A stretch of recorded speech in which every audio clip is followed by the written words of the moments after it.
Hello and welcome to The Home Experience, a podcast where we discuss movies and TV shows currently available on the home market.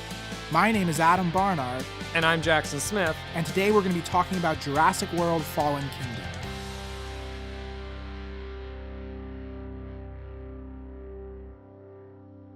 So today marks our final podcast for the year at a round number 10.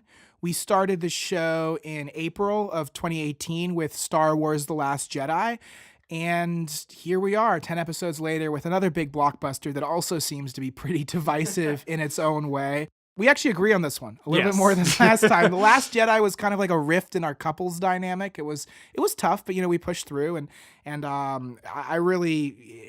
think this movie will kind of only be judged over the course of time. Like, we're only going to ever really know where it sits in the cultural legacy 10 years down the road, because when these big franchise movies comes out that people care about, they change the direction or tone or kind of the essence of certain characters or core tenets of the franchise, it can, disconcert a very vocal fan base, and that kind of, seeps into the public discourse, even to some of like the professional reviews.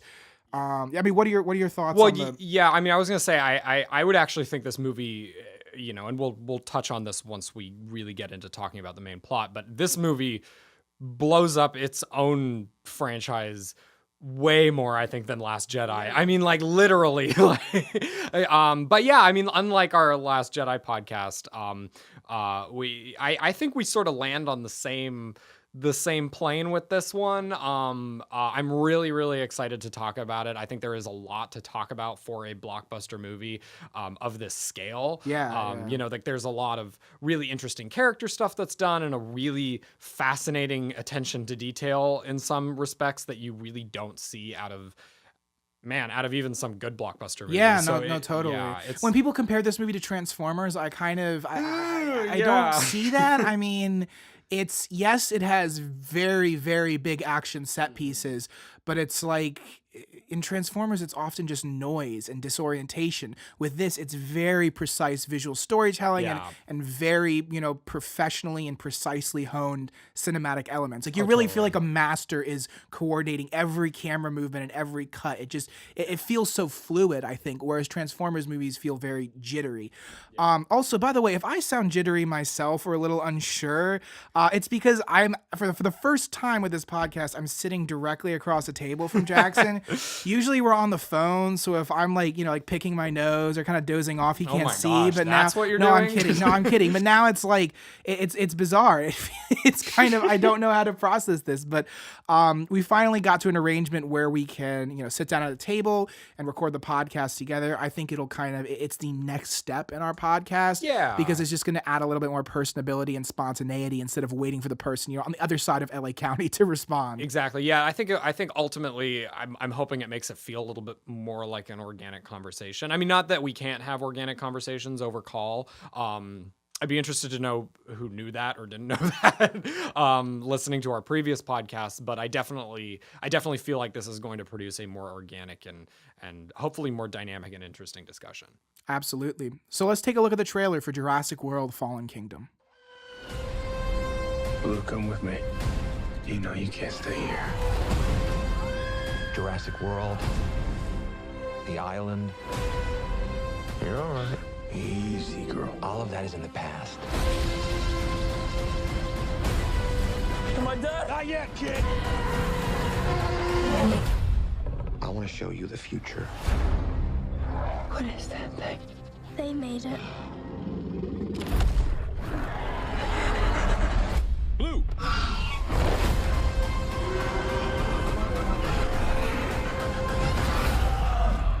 You need to get us out of here. Yeah.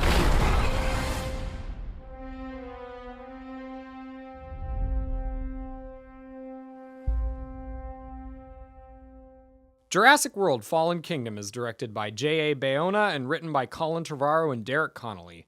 It is the sequel to the 2015 film Jurassic World and the fifth film in the Jurassic Park franchise. In this installment, everyone's favorite dinosaur theme park is under threat from an active volcano on Isla Nublar. I said that right. It's Isla. Exactly. Okay, Thumbs up. We were arguing about this before we started. I didn't know if it was Isla. Isla Nublar. Anyway, So our heroes from the first film are basically tasked by this eccentric billionaire to come save several dinosaurs from the island. And needless to say, not everything goes as planned. Adam, what did you think of this movie? Oh boy, how to distill it to a singular thought. Yeah. I liked it. I think like we were talking earlier, right before the call about kind of like movies that fall into a gray zone that we like and dislike things about it. And, I think the ultimate question comes down to if you had to give it a thumbs up or thumbs down, just a pass fail grade, what would you give these movies? And for me, with Jurassic World Fallen Kingdom, it would be a thumbs up. Like, I really do think, even though it stumbles in places, it has such redeeming, endearing factors and such, cinematic excellence that it's really hard, even with its shortcomings, to say it's a bad movie. So yeah, I did really enjoy it. I don't know if this is a controversial opinion or not, but I actually liked it a lot more than I liked the first one.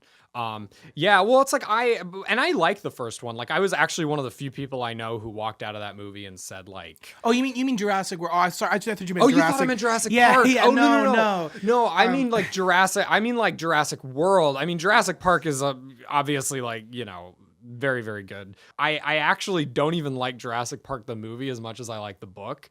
Have you ever read Jurassic Park? That's the a pretty book? common thing. Like other Jurassic like bloggers or video Yeah. essayists I follow, like they're like, I'm here for Crichton. Yeah. Like it's the book. I mean, the movie's fantastic and it's a great, essentially a monster movie, like a sci-fi B movie that's just perfect. That being the 1993 one, but yeah, Totally. I mean Crichton's work about the themes and the perspective on genetics, like that's where the heart of the franchise is really set, and that's why I think this movie succeeds, because it still focuses on genetics and greed and engineering and kind of messing with nature. It actually feels a little bit more in line with the kind of movie I would have expected when I read the book than the first Jurassic Park did. Again, I don't want to knock Spielberg. Jurassic Park is a great movie and pretty much the best 2-hour movie you could make out of that sprawling techno thriller of a novel. But I still love that at the end of the day. Like, that's my Jurassic Park. My Jurassic Park is that book. Terrifying, bloody, ugly, thematically dense, technologically savvy, and Spielberg's movie is great, and Jurassic World I thought was really great too. But I do think this movie it might be my favorite film in the Jurassic Park franchise, even above Jurassic Park, the first. Okay, you can maybe be honest. not above. No. Yeah, no one's gonna right. attack you on Twitter. I'll back you up if I need to. But I mean, be honest. Like, is that? No, you're right. Like, Jurassic Park is a much better movie than Jurassic Park is a better movie. Like just in terms of achieving what it wants to achieve and sort of setting the pieces for the perfect thriller. But as a fan of the book, this movie just feels really Crichton. Yeah, and it's interesting. A lot of people were saying like, "Oh, I hate what the Jurassic franchise has become. It's lost its way." And like, I would honestly say more than Jurassic World, this hones in on the kind of the tone or some of the elements of the tone of the source material.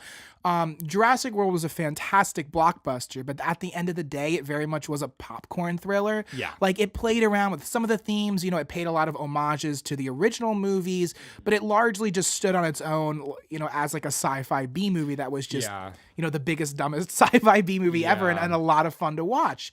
And that's great.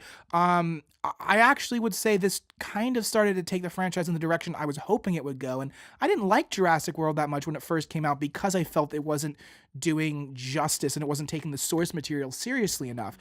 Now I have come to like Jurassic World, and it has grown on me over time, but yeah, this is in many ways the movie I was hoping for. It's actually kind of funny that we started off this discussion talking about, our opinions on this versus The Last Jedi, because I think the Jurassic World franchise has sort of followed a similar model to the new Star Wars trilogy that's been coming out these last couple of years. Like both Jurassic World and The Force Awakens were kind of, in a way, soft reboots. Like, they were technically speaking sequels to their movies, but a very similar approach for both movies. Very similar approach, and very similar to their original movies. Like, I mean, Force Awakens is very, very similar to Star Wars Episode 4: A New Hope, narratively, and then Jurassic World is very similar narratively to Jurassic Park, but with some very key changes to sort of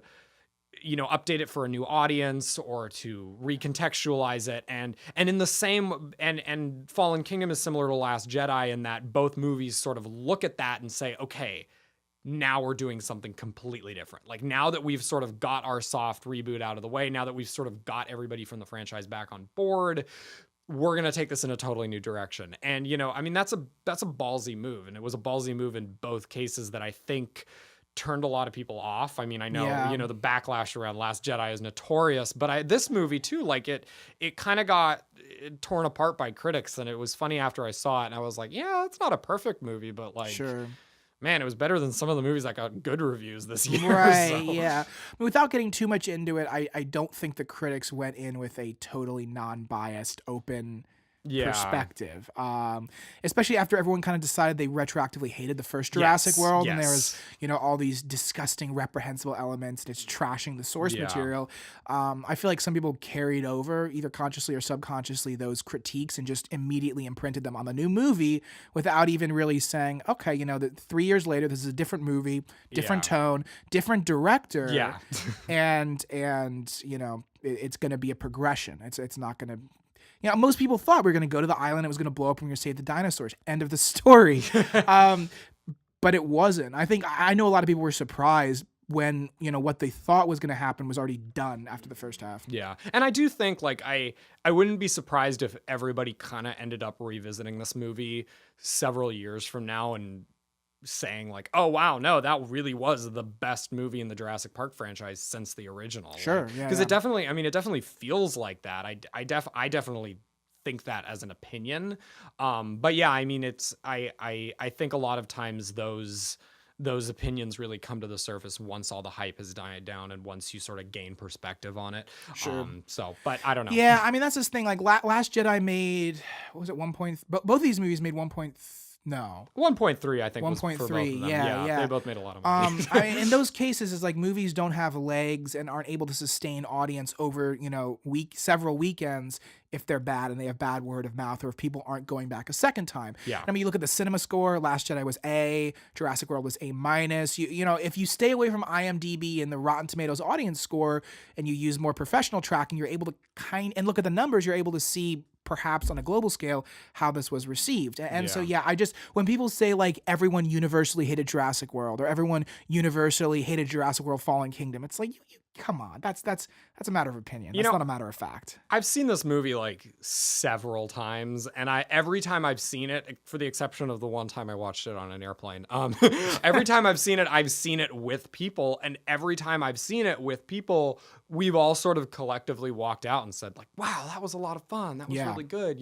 Wasn't perfect. We have problems with the movie, which we will definitely get into later, but like there was a amicable sense of enjoyment amongst everybody. And I do think that was the general attitude towards it. I mean, like, yeah, say what you will, like movies that make that much money aren't like pieces of trash. I mean, like, I mean, there are movies that have made that much money that I really, really, really, really didn't like, but at least I can sort of look at and say like I understand why Beauty and the Beast 2017 made that much money. I don't like that movie at all, but like I look at that and I'm like, yeah, of course it did, obviously, Yeah, my one real disappointment with this movie was that while it was incredible, it actually, I think, failed to live up to its full potential. Like going, just hearing about the movie, I knew about the dinosaur auction. I knew about some of the themes and the curveballs. I'd read the spoilers, and just, looking at that structure, like the writer Colin Trevorrow compared it to Bridge of Spies, which is a movie I love, where it's kind of like two separate stories that are thematically, spiritual siblings, but are very with different characters and different settings, and they get fused together in the middle. I loved the idea. I loved, the opportunity to explore greed and kind of like pollute the genetics of our environment through, synthetic involvement. Like we're messing with nature, and, Jeff Goldblum's coming back. I'm like, this could be the Jurassic masterpiece. Yeah. Like just the story could take it to a 10 out of 10. It's that good. But it wasn't a 10 out of 10. And for me, it was like, if it had maybe taken itself a little bit more seriously in places, I wanted this to be the home run that, that made Jurassic a franchise to watch. And in many ways, it still did. You know, people responded well, and I think the third movie is going to make over $1 billion. And now, like, we know Jurassic is back. Jurassic World wasn't an accident. And so that's cool. But it, you know, I think as we talk about the story and characters, I'll be able to kind of drop in my critiques. But so close. Yeah. So close. Very close. Yeah. So it's interesting, sort of moving on to the story and the characters. I think what sets this movie apart from other sequels in the Jurassic Park franchise is how much holdover there is in terms of characters. Like, our two main characters from the first movie are back, Owen and Claire, played by Chris Pratt and Bryce Dallas Howard, respectively. You know, the plot line from The Island and the whole thing with the Indominus Rex comes into play very heavily in this one. The first scene. Yeah, exactly. Like, it's, you know, I think this movie feels more like a franchise movie than past Jurassic Park movies have been, because like the other Jurassic Park movies, it's kind of like, oh, well, we have enough money to make another Jurassic Park movie now. Yeah. Let's make another Jurassic Park movie. Well, there was no plan for the first. I mean, really, Yeah, like, The exactly. Lost World could have been a good movie, could have also been a masterpiece. And it was just, I mean, the last 45 minutes are randomly tacked on. The movie tries to go somewhere special, then doesn't have the guts or the foresight to go through with it.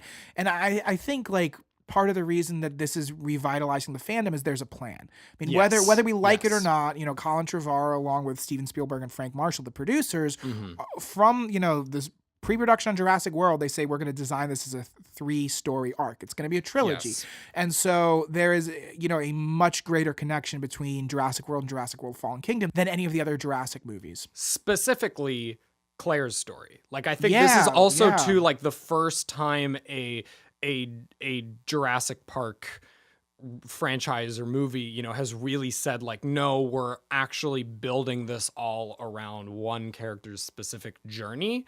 And that character, as sort of revealed over the course of this movie, is Claire, who was kind of almost felt like a joke character in the first movie. Like, I mean, she was the main character in the loosest sense of the word. I mean, again, like, the first movie is kind of like a tricked up B movie, so the characters are background. There's a lot of satire in it, essentially. Yeah. So it's not... but it is interesting to sort of like retroactively look at Jurassic World and say, like, no, this is all about Claire's development. You know, she starts out the first movie sort of seeing the dinosaurs as props or assets. Exactly. The assets. And then over the course of that movie, she sort of learns to respect the dinosaurs and love the dinosaurs. And so she starts out this movie, and, you know, that's where she is. She's working with an organization that's trying to get the dinosaurs off of the island before this volcano erupts. She's very sort of like pro dinosaur. She wants to save all of them. And I think this movie is her sort of discovering what that means. It's learning how to be, I guess, an activist in that sense. Like, she really learns Yeah, I think she's using her business acumen for good, to protect the animals instead of exploit them. Yeah. That's kind of the shift. I mean, I did Robert Eanes Jr.'s podcast on this movie when it came out back in, I guess, June or July. And, you know, what we had said back then, which I've changed my opinion on, is that it didn't make sense for Claire to hop into this activist mode. At the same time, like, when I rewatched Jurassic World, there's this scene where I think it's a Brachiosaurus is dying in a field. And watching that scene again, Bryce Dallas Howard gives a great performance where you can, like, see this connection in her eyes when she touches the dinosaur as it's, like, experiencing its last breath. You see the change. Yeah, there's an actual change. And I think, she was nearly killed by dinosaurs, but she finally got out of her office and she got out from behind the glass and saw these and had a very traumatic experience with these animals. And she kind of had a newfound respect for them. And you got to think 3 years have passed. She probably feels an immense responsibility for the damage that's been done to the people who, you know, the visitors of Jurassic World, but also the ecosystem of Jurassic World. Yeah. And I thought it was great to kind of, you know, play off and give a second round of some of the greatest beats from the first movie, like where she has to go and recruit Owen. It's kind of like there's little throwbacks where it's like, yeah, Claire is having to, you know, go back and clean up her mess. And here's a subtle nod to the last movie. Yeah. I mean, cleaning up her mess is kind of the key there, because I think at the end of the day, what this has all been about, and specifically what Jurassic Park has all been about, is like taking responsibility for what you create and what you discover, and being able to say, like, no, making dinosaurs and creating life out of nowhere was a huge deal, and you have to accept the consequences of that, and you have to deal with the consequences of that. And this movie is very much these characters and different people sort of coming head on with those consequences, and what some of those consequences are we'll get into as we talk about the plot. But I mean, like it's very rarely that you see a blockbuster, Hollywood blockbuster of this scale that is this thematically dense. I mean, regardless of how well it achieves all of those themes, you got to give it props for being willing to make statements that big. Yeah, and then you have characters like Ian Malcolm who are, the warning bell. They are the alarm. They're sounding the alarm and saying, you can't do this. From the very first movie, Ian Malcolm was saying, I call it the rape of the natural world, which is what they're doing. And, when you're young, you're like, oh, you're such a jerk. Like, dinosaurs are awesome. Who would ever say that? Then when you get older, you're like, I mean, you even look what we're doing to our planet now, and you think, like, sometimes, as sophisticated as we like to think the human race is, sometimes they're really crappy and really short-sighted. Yeah. And there's a lot of, I think, real-world parallels. I know the creators said that the goal of this trilogy was to always, have it be a fable of kind of like our relationship with animals. Mm-hmm. Dinosaurs don't exist, but we also share the planet with some powerful and magnificent and useful animals. And, it's like, they're not our tools. There needs to be a respect for the natural world. Exactly. Yeah. So in terms of setting up the story, I actually thought this movie did a great job. Like, the franchise risks going in the territory of, characters go to an island, dinosaurs are loose, people get eaten. Every Jurassic Park movie ever. Yeah. And especially Jurassic Park 3. Like, I love that movie, but there's very little theme. That's all the movie. I've never seen it actually, but that's from what I understand is it's literally just like the base. Yeah. The base level of what a Jurassic Park movie should be. Yeah. Even running time. It's like 90 minutes. Like characters go to the island, their plane crashes, dinosaurs try to eat them, they eventually escape. Literally, I just told you the whole movie. Spoiler alert. Sorry. But before we get to that different point, we actually do go through a little mini Jurassic Park movie condensed into like 30 minutes. So I want to ask you, just discussing the first half of the movie, how did that play for you? The first 50 minutes, ending with that volcano eruption. Yeah. So I mean, like I think I speak for a lot of people seeing this movie when I really didn't expect that Jurassic Park movie, the everyone goes to the island, everything goes to crap, I didn't expect that to be the first half of the movie. Like literally, like the point at which the movie we all thought was going to happen ends is the midpoint of this movie. So you reach this point in the film where literally anything could happen. Certainly. And that's really gratifying as a moviegoer, because I think the worst thing a movie can be, especially in 2018, is predictable. Like when you suck all the tension out and all the suspense and you can call everything that's going to happen in advance. Like there's really no reason to keep watching it. So this movie, if this movie makes no other good decisions, and it does make a lot of other good decisions, but the best decision that this movie does make is to completely subvert your expectations and say, no, we're going to go somewhere completely different. And they do that by literally blowing up the island. Like literally, like they get to the island, the volcano's active there, and basically for some setup. So they're recruited by Lockwood. Yeah. So he used to work with Richard Attenborough from John Hammond. I'm so horrible with names. I got you. Oh it's my okay. gosh.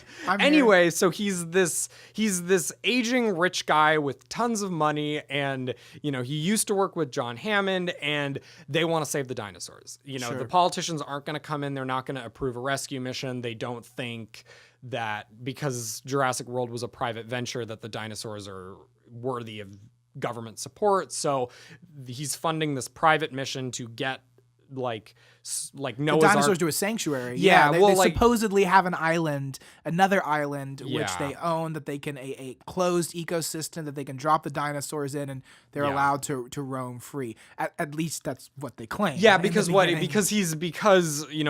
is old and deteriorating. He brings in this younger guy played by what's his name? Rafe Spall from Life of Pi, who's playing a very different character here. And he's sort of like this tech yuppie up and coming who thinks that it would be stupid to just like let the dinosaurs roam free on an island. So under Lockwood's nose, he basically plans to auction all the dinosaurs off to underground billionaires like, you know, the Russian mafia, weapons dealers and the Russian mafia under the guise of a rescue mission. So when Claire and Owen are brought on, they think they're going into save the dinosaurs, and really what it ends up becoming is like a kidnapping mission. And they discover this over the course of the first half of the movie that, you know, they're treating the dinosaurs horribly and loading them into crates, and then the volcano blows up. So you sort of you get to the midpoint, and they're on the boat leaving the island in disguise, because if they get caught, you got to remember they're public figures. Like everyone after Jurassic World happens, everyone's going to have seen Claire's picture. So exactly. It's like they're like, you know, infamous in their own right. Totally. Yeah. So there's all this uncertainty. Our characters are in mortal danger. The dinosaurs are in mortal danger, and the island blows up. Yeah. Like the volcano goes off, and the whole island is covered in lava, and every dinosaur that wasn't on that ship is dead. And it's this really harrowing midpoint to a family blockbuster. Well, the midpoint, if you want to distill that midpoint to one scene, it's the scene where everyone's watching that last dinosaur on the dock. I think it's a Brachiosaurus. The creator said it's the same one from the first movie that jumps up from the tree. So total heartbreaking moment. Yeah. But yeah, I mean that's the scene where it's like it gets real and it gets heavy, and it's I think it's done with reverence. Like I know J.A. was saying it's like burning down a church. It's like sometimes it has to happen. So you have to get rid of old buildings, you know, but it has to be done with this kind of respect. And I think it did that. I mean, just the music, everything is so somber. The tone of those 10 minutes where they, you know, leave the island and you realize it's done. The island's literally in the past. There is no going back. Yeah. No, it as painful as it is, like it is a really necessary point for this franchise to reach. Because like I said, it makes for a hugely compelling movie and a hugely compelling twist, but also this franchise has always been about what happens when you unleash genetic power. It's what happens when your creation breaks out of the cage. It's a Frankenstein story, quite frankly. Certainly. And what's the reason I think so many Jurassic Park movies have failed is they haven't really been willing to let it out of the cage. They haven't really been willing to let it out of the island. And by destroying the island, what Fallen Kingdom does is it turns Jurassic World into the whole world. Like that's what this movie is. Right. Is like Jurassic, it lives up to the name now. Yeah, exactly. Like Jurassic World now is the world. There is no island for the dinosaurs. The island for the dinosaurs is our world. We are living with dinosaurs. We have to deal with this. And, you know, and like that was, you know, it's as brave and cool as that twist was. Like I look at it and I'm like, of course that's where that franchise would go. Like how could it go anywhere else and still work? Well, yeah, I mean, I think a lot of people thought it was going to burn out this movie, or, you know, the trilogy was just, it would have been a fun first movie and the next two were going to be garbage. Conversely, I think people didn't like some of the real sharp turns they took, which, for example, Jurassic World, or the Jurassic franchise, for the first time is about more than just dinosaurs when it comes to genetics. Because by the end of the movie, I'm going to jump ahead a bit, Maisie Lockwood, who's supposedly Benjamin Lockwood's granddaughter, is actually just a clone of his daughter who died in a car crash. And he used the dinosaur, you know, he used the genetic power he had to recreate a human life. And that's another red line that's crossed. I mean, you know, just bringing back dinosaurs, that's one thing. But I mean, I think it's very interesting, the idea of cloning a person, because how does that tie into like spiritual beliefs, like with someone's soul? Like if you recreate a person, is it actually the same person? So it's like, it's almost like it's gone beyond its initial brand, which is like Jurassic, dinosaurs. You know, we always think dinosaurs. Now it's just about genetics. Really going forward, I think. I mean, that's my guess. Yeah, I mean, Maisie sort of exists functionally in this movie to be a thematic representation of the consequences of unleashing genetic power. Like it's kind of hard to it's kind of hard to wrap your mind around that when we're talking about dinosaurs, because the fact is we haven't we can't We haven't clone resurrected dinosaurs. dinosaurs. Yeah, it's like Yeah. dinosaur. Like it is still a very high sci-fi concept. But by throwing this character into the mix, who is a clone, who is in a way, quote unquote, a dinosaur herself, we sort of are allowed the perspective of, this is going to sound weird, but the perspective of the dinosaurs. Like, she sort of exists in this movie to say, no, you're not, these things aren't props. They're real live beings, and those real live beings can make decisions and, go out into the world and cause things to happen, and you have to deal with those consequences. Well, that's literally the payoff of her arc too. Yeah. Like, her character really fulfills her arc when she releases and saves the dinosaurs, because in a sense, she is more like them than she is a real live organic person. And so I think she feels a distinct empathy knowing that she's a synthesis of a human being. She's a clone. And that was, I think, some people like to make fun of that moment, but I thought that was great. I thought it landed really hard and really kind of heartbreaking in the end. I think it ties into Claire's arc, because at the beginning of the movie, I only noticed this last time, she was saying, I can't let these dinosaurs die. And then at the, that's kind of what's driving her immediately. And then at the end, she's sitting on the button saying, I can't let them die. But she's learned her lesson, fulfilled her arc, and that she actually needs to take a step back, just completely remove yourself from that situation.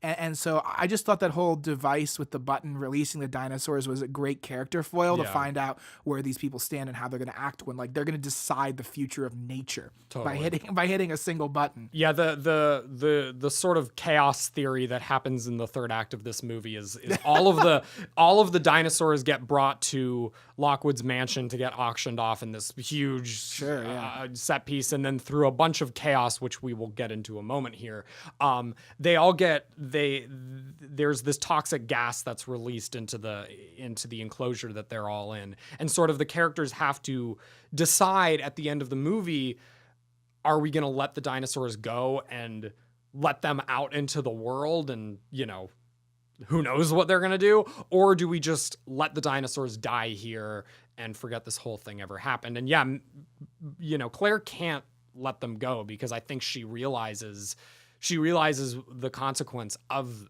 she realizes the consequence of that, like what a T-Rex just roaming around in the California in the California woods means. But like I said earlier, you can't put it back in the box. It's like Ian Malcolm says that at the beginning of the movie. Like, once you've unleashed this thing, you have to accept that it is a reality and it is something that exists. And Maisie ends up being the one to press the button and, unleash the dinosaurs out because like you said, she is a dinosaur herself, And the metaphor goes even further. Like she's grown up in Lockwood's mansion, spent her whole life in there, I guess, because if anybody saw her, they would be like, oh crap, that's Lockwood's daughter.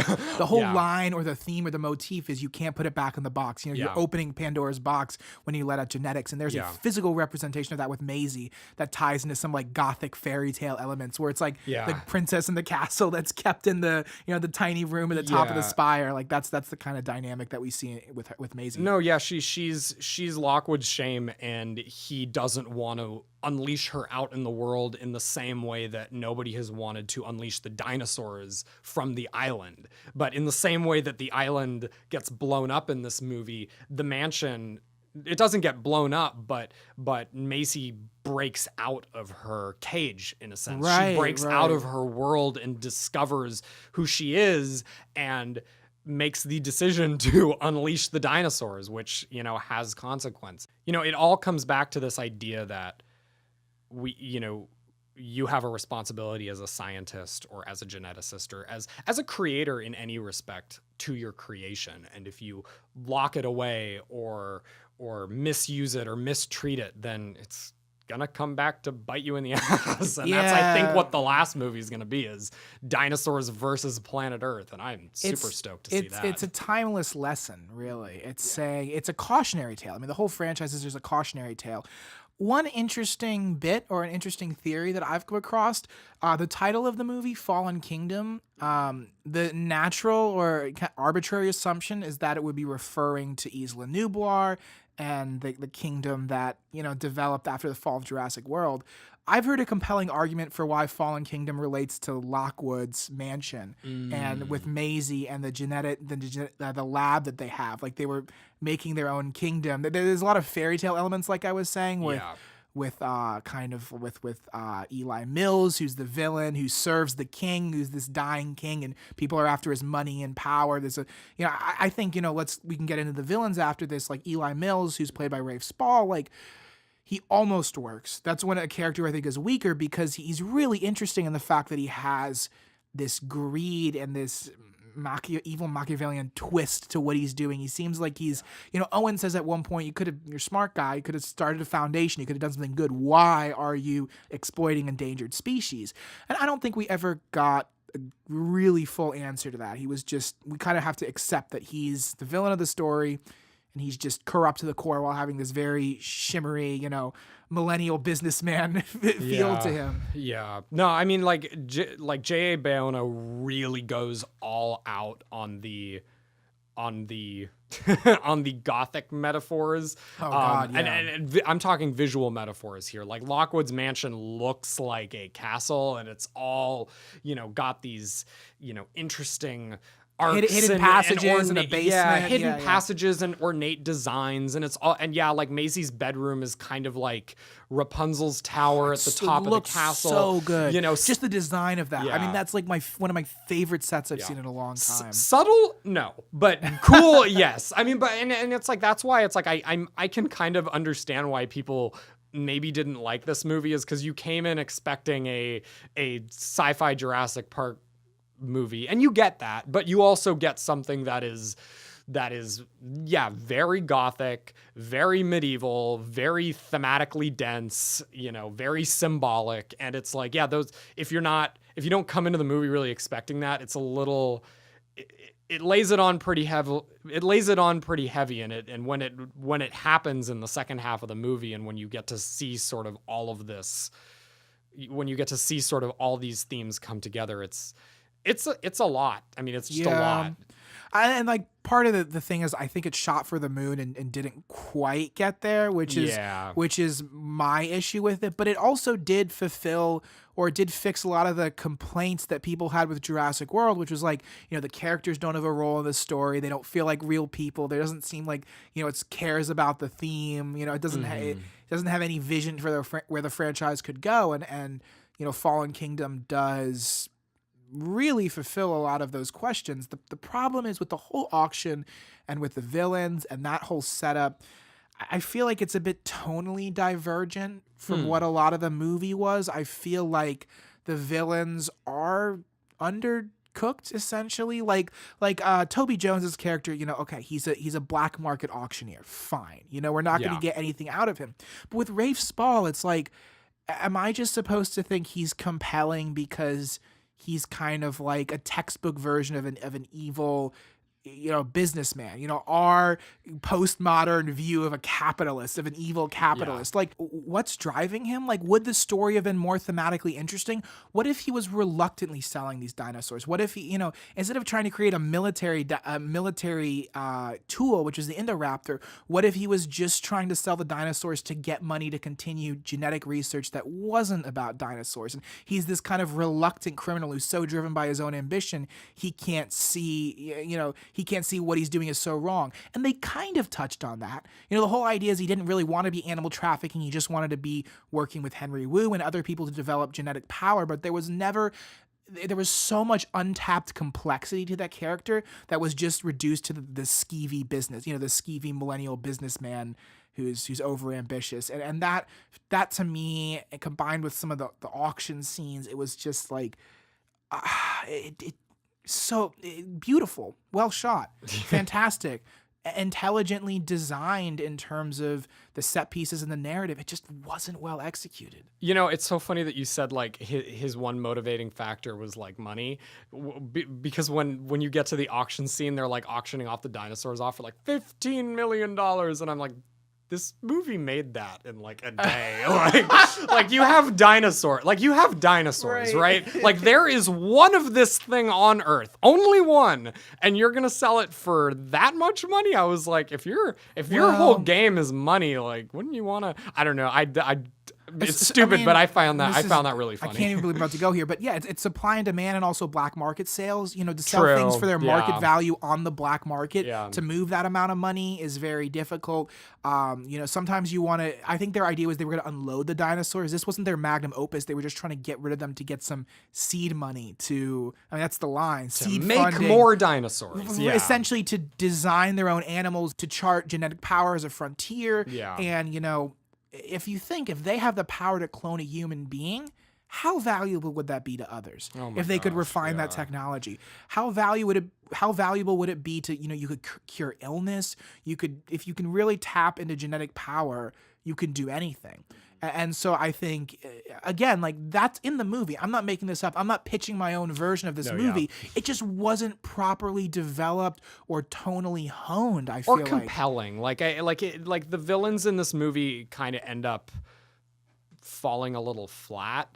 And I think because they're not really given any dimension, it's just kind of like, you know, oh, Eli Mills is the mustache twirling. Yeah. Oh, I'm a business guy. And then Toby Jones comes in to do his Toby Jones thing, and he's... Well, my point is that Toby Jones doesn't need to be compelling because he serves a function in the story, but there has to be some villain that's a mirror image of the heroes that is going through his own character journey. And then his end isn't just getting eaten and being a bad guy. You know, it didn't need to be Ted Levine or Ted, you know, the Ted Levine, Buffalo Bill, the guy who likes to yank out dino teeth for his...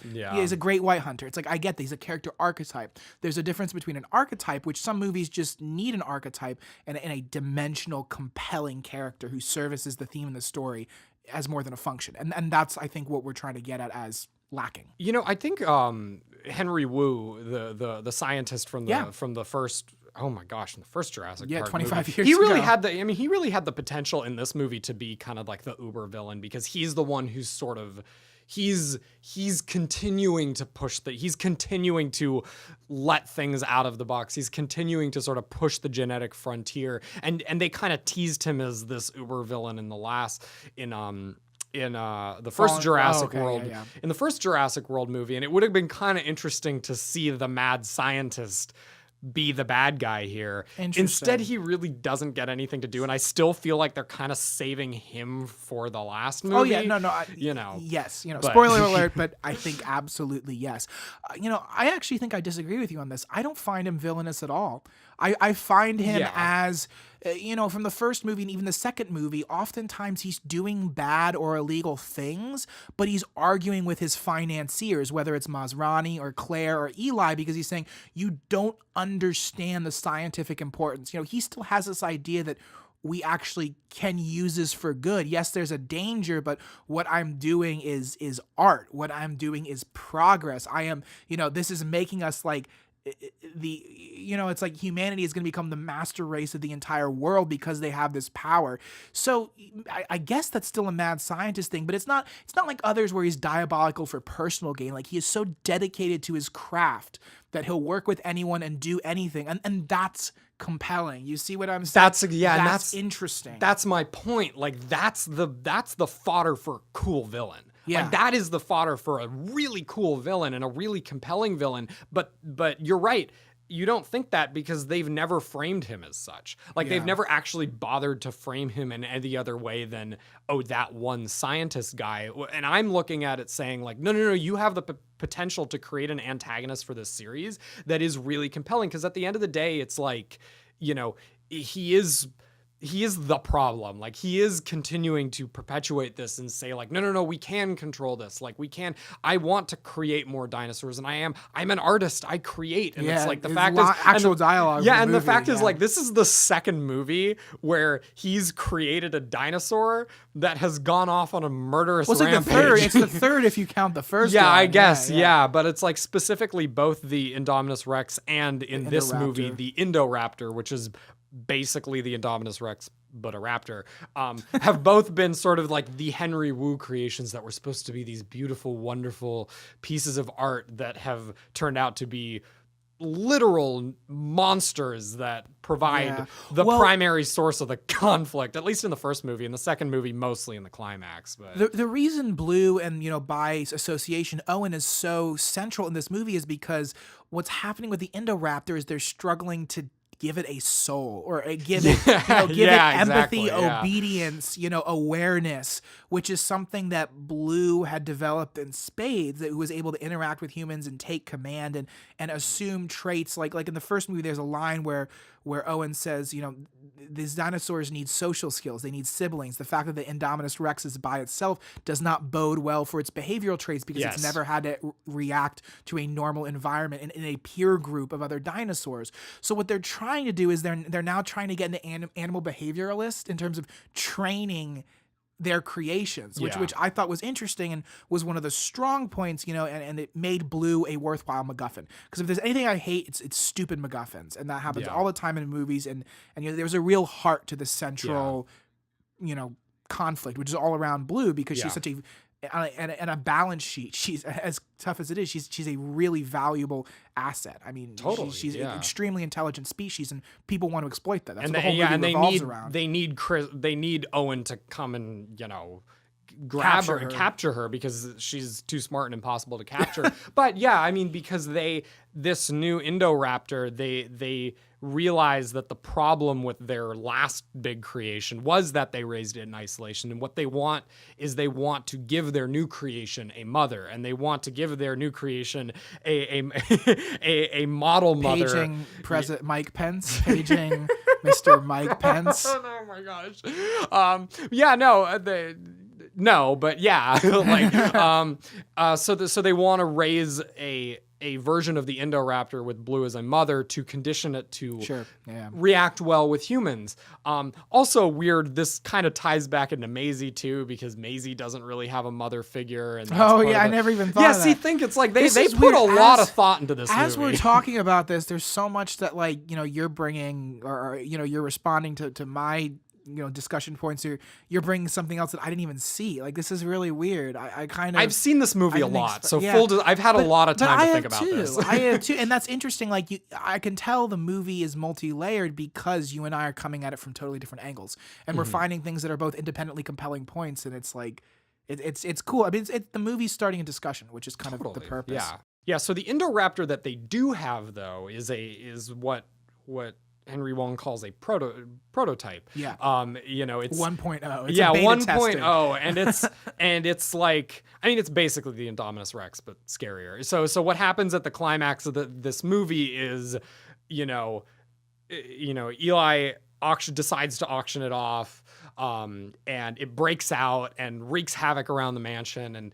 And I mean, it's an interesting, I was a little struck by it because it feels so weirdly tangential to the rest of the plot. I think because, Bayona wanted to tell a story that was more about themes and ideas, you were sort of left without the big blowout third act blockbuster climax. Well, that's because it happened at the midpoint. You cannot get any bigger than a volcano blowing up. up. Yeah. You have to destroy the whole planet to get bigger than totally. Yeah. So the movie is sort of forced to try and fulfill its blockbuster needs, and does that by essentially taking the monster out of containment conflict from the first movie and making that the last 20 minutes of the movie, which, to be fair, is a really, really cool 20 minutes of movie. I mean, how they're able to sort of, make the mansion feel like this terrifying maze where the Indoraptor might be lurking around every corner is very fun to watch. It's very scary. The design of the raptor is scary. I just thought it felt like they kind of had to pause the movie to have it. What are your thoughts on that? I mean, yes. And I think they know that as well. Like I've watched the interviews and they say, the last 20 minutes is a monster movie. Yeah. Like, in some ways they just forego the kind of the epilogue of the theme. They don't give their theme a denouement. They just kind of go, okay, the theme's done, and then we just go turn the last 20 minutes to go ape shit, really. Yeah, really. the thing that we've also talked about is the filmmaking is so good. It's really good. Like a part of there is no goal. That's the thing. It's like, it's just escape the monster. It's not like they have to get to a place and push a button, or that comes in later, but like there's just 15 minutes of kind of like cat and mouse. Yeah. The reason I sound like I'm arguing against myself is because I am. Like, I don't know how I feel about it. Sometimes I lose interest and I feel like the movie falls apart there. Sometimes I feel like it actually picks up. Sometimes it's just a very incredible sequence in and of its own right. I don't know. It's not I do wish there was a bit more story to it. I feel like there's a compromise where they can add in a bit of urgency to that arc. What are they trying to do? Do they have to get something to kill the Indoraptor? What is the goal here? Because if the characters are just running around and passively behaving in a whole sequence, that kind of is arguably not the best storytelling. Here's my theory. I have Sure. a whole theory on why this section of the movie doesn't really click with the rest of it, and I think that's because they're trying to do a Jurassic Park movie in a castle. Great idea. Great idea. I think it's, again, like there's a lot of really interesting filmmaking that comes out of that and a lot of really interesting design that comes out of that. But like you said, the geography is off. Taking Jurassic World as an example, like you have the Indominus Rex and it's stomping about the island and they're trying to stop the Indominus Rex from killing all the people. It's simple as that, but since you have sort of a good layout of where everything is on the island and where certain enclosures are and where the people are concentrated, it's just really easy to craft that into a story, a basic story, Sure. but one that's really easy for the audience to follow. Whereas I feel like in this situation, you have a mansion which is beautifully designed, but not laid out in a very concrete way, and you have a bunch of characters who don't really have a set goal yet. Yeah, no, that's exactly what I'm saying. And the consequences of that is that you have all of these really weird turns in the action. Like, for instance, there's a point where Maisie is escaping the raptor and she runs up to her bedroom, and it's like one of those things where I watch the movie and I go like, why would you run up to your bedroom? That's so stupid. That's a kid thing. That's But like your safe space. I'll tell you what it is, though. Where else can she go? Like because they've decided to set this whole thing in a mansion, and because they've decided, okay, this is our stage for this climax, and this is the kind of climax that we're going for. Our character really doesn't have any good decisions to make. Yeah. So they're left making this that's decision exactly. that's like, it makes sense, but you watch it and you go like, I guess. what do you think is fine, going to happen? sure, The dinosaur is yeah. going to come up to the bedroom, and that's what happens. So. With the first Jurassic movie, there was the third act was explosive, wild as hell, fun. love the third act, yeah. The thing is, there was a goal. It was use the raptors to hunt down the Indominus and kill Yeah. it before it kills more park attendees. Yes. Very clear goal. Everything that was done was the characters working together and using their skills to mount an offense and collaborate with nature to take down other nature. Yeah. See, there was always a goal that we always knew what the characters were working for. And where they were going too. Even you had geographically, a path for them to follow. I think here, because we're in Gothic territory, because we're dealing with big themes and big ideas, first and foremost, trying to sort of force a climax onto that and force that climax onto that, I think yields something that is not entirely satisfying, at least in my book. I will say, just final thought, the last 3 minutes or 5 minutes. Yeah, are well, just that's when the whole thing with the fantastic. button Yeah. happens, and then they're able to continue Yeah. telling the story they were telling, and it's great. in my And opinion. Owen parting with Blue, and Blue looks at the cage and looks back at him, and there's kind of this Yeah. unspoken realization that like he's not meant to be tamed. He doesn't want to live his life in a cage, and Yeah. part of that is just acceptance. And then you have Jeff Goldblum's great voiceover using actually some dialogue from the novel as to kind of wrap up the theme. And it kind of tries to jump back and stick the landing of the theme after this big detour, which is kind of why it feels like a detour. It feels like it ran out of story, but yeah, well, the ending just left me excited and gave me those cinematic jitters, that the butterflies in my stomach and just that kind of like satisfaction, which is why you go to these blockbusters. And so, Yeah, no, it was great. One more thing, I'm so sorry, Sure. I hate backtracking, but one more thing I wanted to say about the Indoraptor climax is it's also covering thematic territory that has already been well tread. I think Yeah, like the that's whole true. the whole point of this movie is pushing the Jurassic Park franchise in exciting new thematic directions. And the whole theme of the Indoraptor sequence is, oh, see, look how bad it is when we unleash Yeah. genetic power. And it's like, well, we've spent Well- all of last movie exploring that. We've spent this whole franchise exploring that. It kind of feels like the movie's ideas start running in place. So Yeah, I will say just quickly, the design of the Indoraptor was yeah, it's fantastic. gorgeous and Yeah, scary. I mean, I like if you notice, it had a lot of twitches to it. It had like stomach tweet, its muscles were jittery and it was snarling and having like these ticks, these like nervous ticks, because it is not a naturally designed animal. There are bugs in the system, the system Yeah, is genetic. yeah. And so that the attention to detail, that the character that they gave the Indoraptor, just in terms of its design, its movement. I mean, the animation looks near flawless. It's hard to believe that that's created in a computer. I understand. I understand where people are coming from when they complain about these movies saying, oh, the dinosaurs aren't real. Oh, they're all CG. And of course, you look back at Steven Spielberg's original movie and those Stan Winston puppets, and they are incredible. I mean, like that T-Rex and those raptors, and it's just, the fact is there isn't as much real puppetry going on in these movies.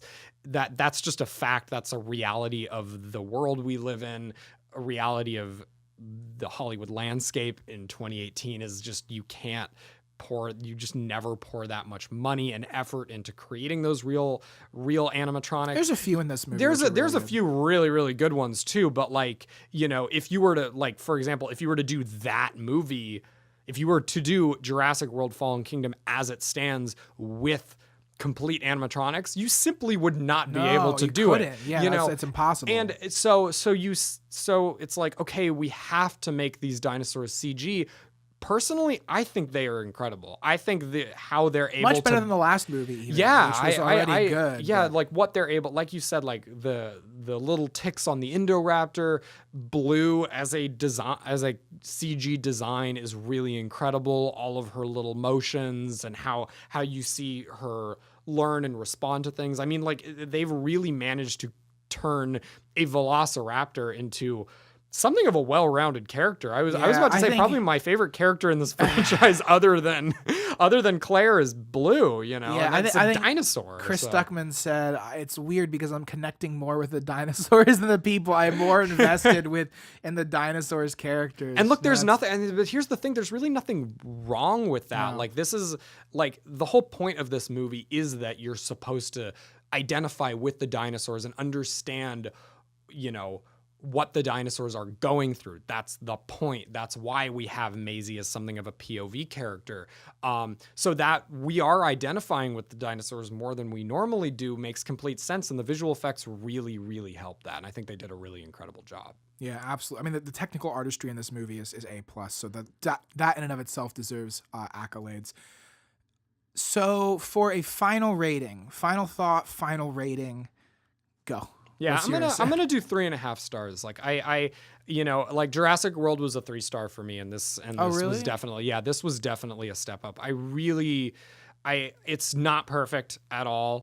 I don't want to lay the blame for that on any one person in particular. I think, because you're making a movie in Hollywood, you're going to have executives and test screenings and everything breathing down your neck. And I think this movie does well enough with those restraints, but it does tend to buckle under them.